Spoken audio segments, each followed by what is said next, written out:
कड़ियाँ को इंग्लिश में क्या कहते हैं ये आज की इस वीडियो में सीख लेते हैं। कड़ियाँ को दो तरीके से इस्तेमाल किया जा सकता है। एक तो जैसे जो आप कोई चेन पहनते हैं उसकी कड़ियाँ होती हैं, या हथकड़ी की कड़ियाँ होती हैं, या फिर मान लीजिए किन्हीं दो चीज़ों के बीच में जैसे आप कहते हैं कि कड़ियाँ एक के बाद एक कड़ियाँ जुड़ती चली गई, तो वो वाली जो कड़ियाँ होती हैं इन सब को आप इंग्लिश में लिंक्स कह सकते हैं, LINKS लिंक्स। या जो कड़ी चैन वाली कड़ी होती है उसको चेन भी आप कह सकते हैं, CHAIN चेन।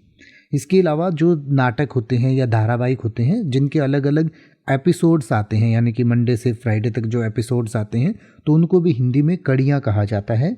तो उस कड़ियाँ को आप इंग्लिश में एपिसोड कह सकते हैं, एक से ज़्यादा को एपिसोड्स कह सकते हैं। जैसे कि अगर आप ये कहना चाहें कि पुल की संरचना को सहारा देने वाली मजबूत स्टील की कड़ियाँ हैं, तो आप कह सकते हैं the bridge consists of sturdy steel links supporting its structure. The bridge consists of sturdy steel links supporting its structure. या अगर आप ये कहना चाहें कि पॉडकास्टर अक्सर साप्ताहिक आधार पर नई कड़ियाँ जारी करते हैं, यानी कि नए एपिसोड्स रिलीज करते हैं, तो आप कह सकते हैं podcasts often release new episodes on a weekly basis. अब आप ऐसे ही किसी भी वर्ड का मतलब हिंदी और इंग्लिश में YouTube पर सर्च कर सकते हैं। आपको मेरी वीडियो मिल जाएगी जिसमें आप बिना किसी फालतू बकवास के सीधा उस वर्ड का मतलब समझ पाएंगे। तो ऐसी ही वीडियोस को देखते रहने के लिए चैनल को सब्सक्राइब करें और बेल आइकन को प्रेस करें।